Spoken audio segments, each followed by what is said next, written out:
Good morning, fans of sports. It is James Ernest here. Our guest today played volleyball, football at USC Trojans. He is also an international crime boss. Our guest today is Owen Hanson. Owen, thank you for joining us today. Hey, thanks for having me, James. It's our pleasure. Shoot, it is one of those things that I think our listeners need to learn more about, that sports aren't always the sunny side. Yeah, you can definitely play multiple sports, whether it's in college at the professional level or in the federal prison, which I did a lot of the last 10 years. So what sports did you end up playing there? A lot of basketball in there, some handball, not too much volleyball or football. They don't like us tackling each other. Makes sense. But and a lot of time to self-reflect, and that's when I wrote this book. Yeah, I kind of feel that Adam Sandler movie wasn't very accurate. Yeah, definitely not. You start tackling people in prison, and there's going to be riots. So we're going to be discussing his new book, The California Kid, from USC Golden Boy to International Drug Kingpin. And like you said, you had time in there to write it. Was it lethargic or cathartic? Or I'm saying it wrong, but you know what I mean. Was it helpful to write it for you?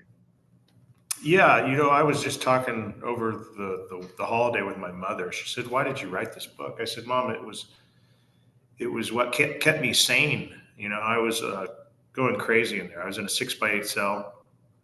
You can only do so many push-ups and sit-ups in a day, and you're just looking around at the walls, and you're like, man, what the hell am I going to do with myself?" And I remember just taking that rubber pen, the rubber pencil they give us, and a piece of paper, and I said, how did I end up here?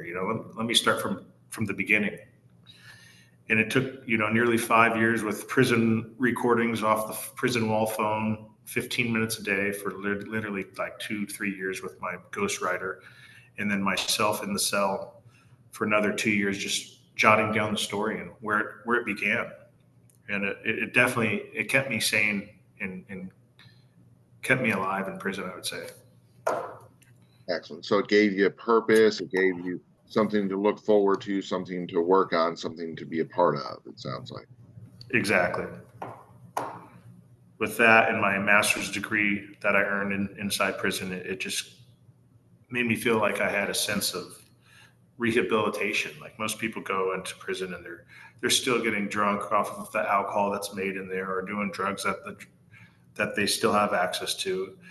And I knew the judge sentenced me to this much time because he wanted me to rehabilitate, and that was what I was planning on doing, and that's what I did. That's commendable. What did you get the master's in? I got the master's in business administration, and it took me nearly 4 years during COVID, and it was very difficult to do. It was through a correspondence college, and you write an essay, you'd send it out, and it'd take 3 months before you get it graded. So it was a battle, but it was definitely a great feeling to complete it. It's never been done at the Bureau of Prisons that I was at in Colorado, and it was very, very much an honor to have the warden, shake my hand and congratulate me. So just like your book, where it starts at the beginning, let's start back at the beginning. What was it like growing up in Redondo Beach, California? Redondo Beach back then wasn't what it is now. There was middle class and upper class, and obviously I came from a middle class family. My dad was a construction worker. My mother was a librarian. And, I was just a surfer kid that went to the beach every day and played beach volleyball and lived such a simple life. So did coming from a broken home, did that affect you in any way? I would definitely say it affected me at such a young age. My parents getting divorced and my mother going, 500 miles away, and me only being able to see her on holidays like Thanksgiving and Christmas. At that age, you need a mother in your life. You need both parents at the end of the day, but especially a mother. And that definitely affected me throughout this story. And everywhere I was going, I was trying to find that love, whether it was with my volleyball team or my football team, or with the camaraderie from the teammates that I had, and just trying to find that family that I never had. Well, the good news is it sounds like things are going better with her now. You mentioned before we started the interview that you got to speak to her recently. Yeah, I for the first time in 12 years, I was able to have a Thanksgiving dinner with her, which was amazing. She read the book and she said it brought tears to her eyes, knowing, these things that I've never expressed to her. And she said, I'm sorry. And I said, it's not your fault. You two adults get divorced. You can't put it on one of the family members or one of the husbands or the wives. You just got to understand that everything happens for a reason. And we have a great relationship now, and her and I plan to see each other more often. How'd you learn to surf?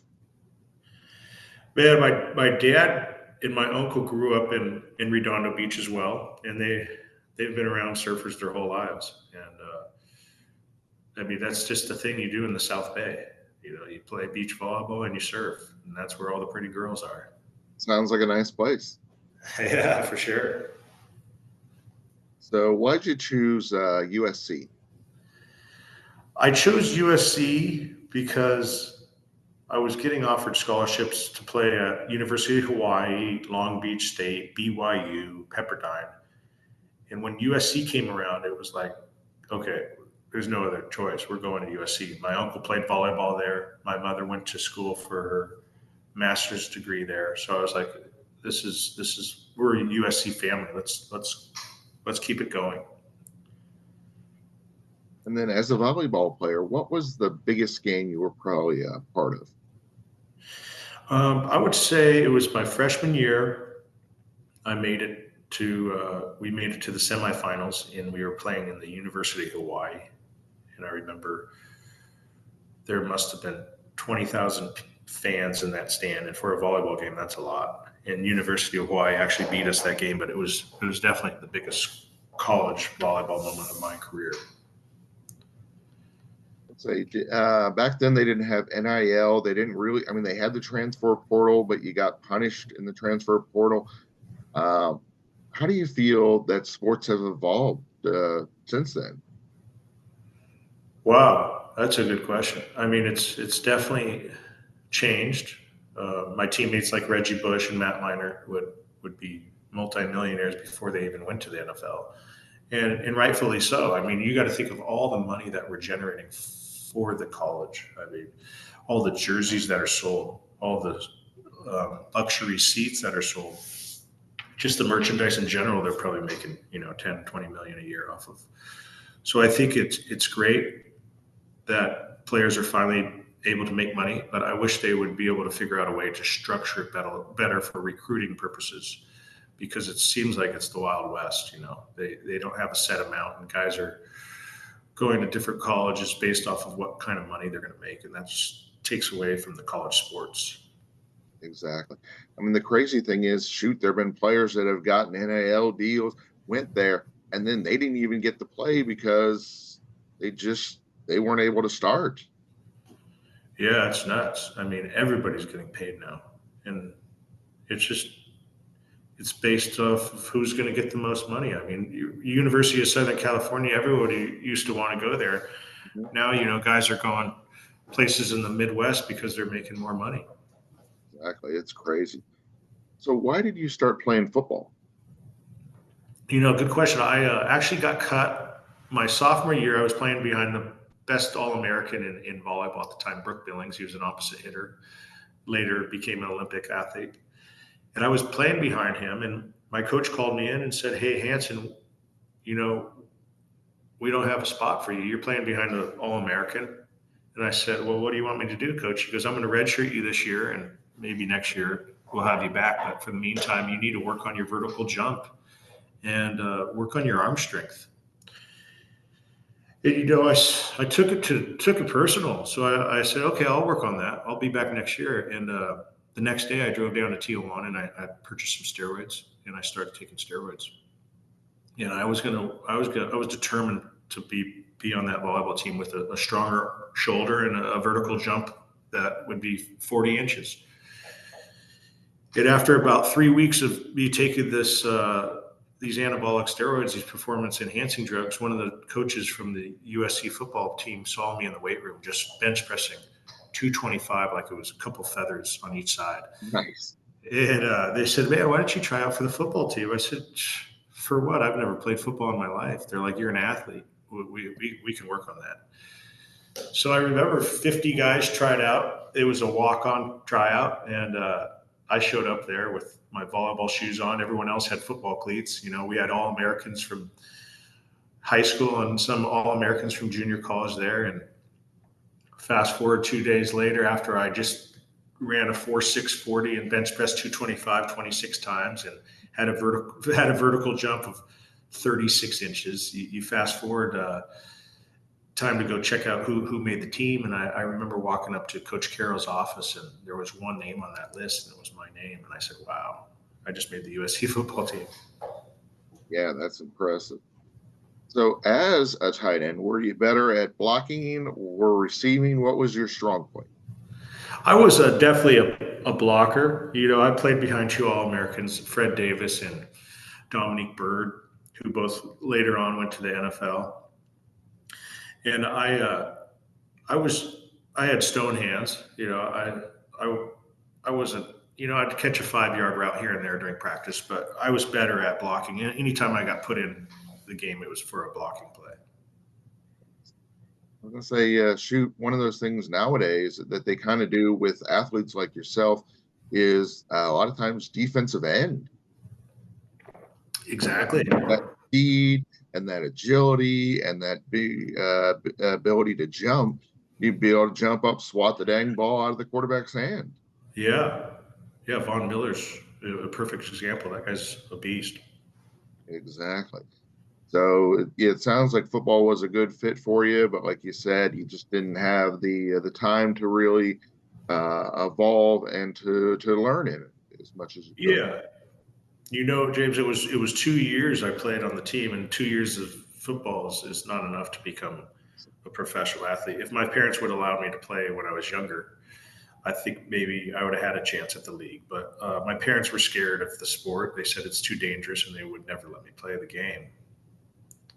So what was your relationship with the coaches? Did you get to know Carroll or any of the other coaches? Yeah, you know, Carroll was great to me. His daughter at the time was playing for the USC women's volleyball team.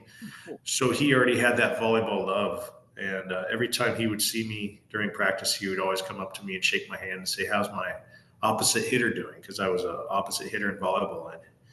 And you know, he had a house in Hermosa Beach, and Redondo Beach is right next door. So we'd always chop it up about surf and the local restaurants and surf shops.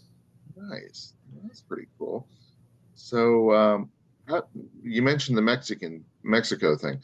Is that when you got involved with the drug trafficking, the sports betting, the money laundering, or was it a little bit later? No, it snowballed actually. It started when I became a bookie right after I lost my job in 2007 during the recession.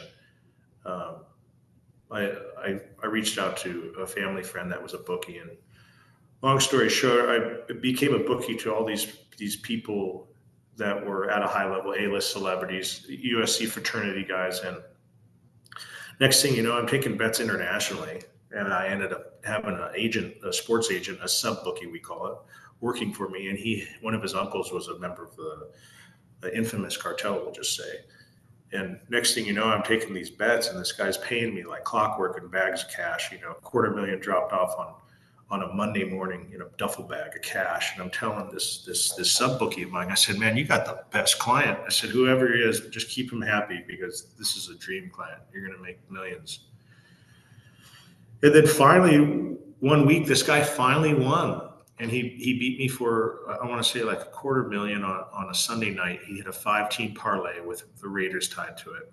And I called the sub bookie. I said, hey, get ready to pick up this cash. We need to pay this guy on Monday, because I want to show him that we pay on Monday as well. And as soon as I had that sub bookie drop off that money, He says, hey, my uncle was really impressed how you do business. He goes, he wants to talk to you. So I get this encrypted phone given to me, and I'm talking to this guy. I don't have a clue who he is, but he's asking me for favors. He's like, hey, for 10%, would you be willing to drop off $500,000 in San Diego for me?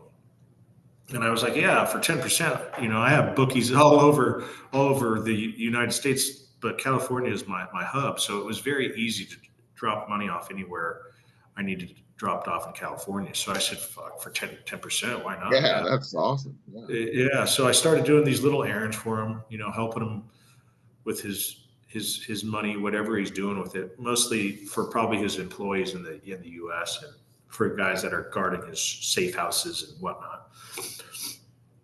So next thing you know, he says, I like how you work, Wedo. And Wedo in Spanish is light skinned, white boy. He says, I like how you work. Is it possible I ask you another question? I said, what's that? He says, do you have anybody, do you know anybody in Australia? I said, man. And at this time, I'm so ambitious in life, I'm willing to do anything. He says, I think I can make you $1 million in a day if you go to Australia. Dang. And coming from this blue collar family, not even having a pot to piss in, just lost my job, working for a USC alum. I said, I'll figure it out. I said, actually, I have an aunt and uncle that live in Australia. And he says, perfect. He says, I'm going to send you to school out there. You're going to go to restaurant management school. And he says, I want you to apply for the school and go visit your aunt and uncle on my dollar. And he says, within the first month, I'm going to have something dropped off and I'm going to need you to move it for me. So at the time, I'm thinking it's just money because that's all I was doing for him in the U.S. Yeah. Come to find out, it was 20 kilos of cocaine the first day, and I had to find somebody to move it, and that's how it snowballed. The next thing you know, it was another 20, and the next day another 20, and the next thing you know, I got over 100 kilos of cocaine that I'm moving for the cartel. So in writing this book, was there ever any concern or fear that things from the book could be used against you in the future? Listen, I took a deal with the government that basically documented all these crimes already. They Oh, were okay. already in my plea agreement. So anything that I ever talked about in the book I was already pled guilty for. So a lot of people, like my mother, was like, "Aren't you concerned?" And I said, "Listen, everything that's in there, I pled guilty for. It's not like I'm giving new information." And people asked, are you in fear of the cartel and the mob that you were working for? Because you'll see in the book, I reference the cartel, but I'm never referencing people's names. I'm never Yeah. referencing what family I work with in the Italian mafia. So I kept it very vague. And, that's what's kept me alive this whole time. You have the choice in life when you get arrested to cooperate with the government. And I didn't cooperate on anybody in organized crime. Makes sense. Yeah, like you said, not, given specific names and all that, because I was going to say there's no reason for that. You can still tell the story without saying, "Hey, it was Kevin Smith." You don't need to. Exactly. Yeah, that don't make the book any better. That No. another fellow's name. Shoot, we just knowing what happened makes the story just amazing. For So, sure. was that the biggest action that you had taken? Was that one game, or was there a game when there was a bigger action? Listen, I took some good action. I remember one game I took a $10,000 bet from Paris Hilton. That was during a Super Bowl. As far as A-list celebrities, that was probably the biggest bet from A-list. But I had a guy in Dallas who was a big oil guy, and he bet $250,000 on the Super Bowl on one game. Okay. Yeah. So I had him until he was down like 400,000 already, and he's like, "Hey, my money's good." He goes, "Can I bet 250 on the Super Bowl?" And he actually won the bet, but at the end of the day, he still owed me money. So I was happy for him because he felt like he won, but I still got paid. So it was a bittersweet. So it all worked out. That's the important thing. So, did being a part of the teams or being a part of the crime syndicate, did any of that get you the love and respect that you were craving? At the time, you're the man when you're the boss, and you got 20 women around your arms and private jets and yachts and houses all over the world, and you're building a new home in every popular city. at the time it was great. And as soon as you get arrested and put in that 6x8 cell, you see who your true friends are, because you're not hearing from them. You're not you're not getting those kisses blown, or letters written to you while you're behind bars. There's probably a handful of people that remained in contact, and I can call them my true friends, because all those people that were there for the fun, they disappeared as soon as I was thrown in a cage. How about how long did the FBI investigate you? I mean, was it one of those things that they came in right away, or did they take years to gather up information? No, the FBI, they were strategic. They were watching me for 5 years before they made that arrest. They had teams from Australia, New South Wales organized crime squad was with them when I was arrested. So they were watching me for, a good 4.5, 5 years. Well, I was going to say, I believe that universities should give athletes a copy of your book. I think it's a really good, ultimately a tale of what not to do, how to be just it's a great cautionary tale that I think could Definitely. really help them. Actually, shoot, once you get out, how much longer are you where you're at? It looks like I got a release date of June of 2025, at the end of June. So I've got another 7, 8 months. Yeah, because they should have you out to the universities to speak to the athletes. I think this could be very beneficial to them and to learn from, the things that affected you. Yeah, I would love to do that. I spoke to a Pop Warner football team maybe about 3 months ago, inner city kids, and I just showed them. I said, you don't want to go down this rabbit hole, because once you step into illegal activity, you can't get out. You keep going and going, and it's something you guys don't want to be part of. I said, being in a 6x8 cell is a very dark place. Yeah, it's definitely, like you said, it's not one of those things that you can just go all of a sudden, I resign. Yeah. Yeah, that's not an option, I'm guessing. No, definitely not an option. I was telling my mother, I said, Mom, there's only two ways you can go. You can be killed, or you could go to federal prison. I said, I chose the better two. Yeah, yeah. So before we let you go, Owen, where on social media, where on the web, where can they find out more about you and your book? So I'm on social media. It's the official CA Kid, or you type in Owen Hanson, and then my website for the book is just like the name of the book, which is thecaliforniakid.com. So it's thecaliforniakid.com, and you could purchase the book there. And everybody that purchased the book off of my website, as a thanks to them for supporting my story, I write a personalized message, little inspiring message along with my signature, and it helps me out when people buy it through the website. I make a little more money than people going on Amazon or Barnes and Noble. That is awesome. Owen, it has been a pleasure having you on the show and learning more about your situation, learning more about how college impacted you. I appreciate you guys having me. Excellent. Well, Merry Christmas, and hopefully we can have you on the show again in the future. For sure. Love that. Thank you.